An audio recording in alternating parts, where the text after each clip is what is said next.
ताज्या बातम्यांसाठी महान करेला सबस्क्राइब करा आणि बेल आयकॉनला क्लिक करा।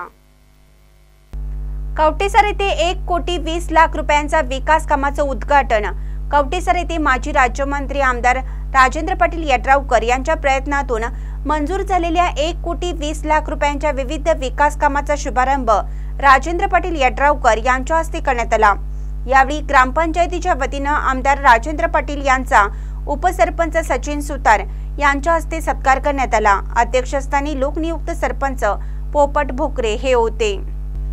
यावेळी बोलताना आमदार राजेंद्र पाटील यड्रावकर म्हणाले, कवटेसर गावासाठी उर्वरित कामेही लवकरच मंजूर करून शिरोळ तालुक्यातील शेवटचे गाव असलेल्या गावचा सर्वांगीण विकास करण्यासाठी मी कटिबद्ध आहे।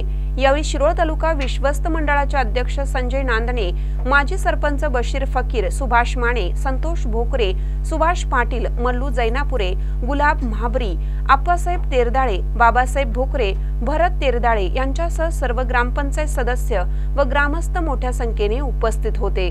महानकर न्यूजसाठी संदीप नांद्रेकर, कवटेसर।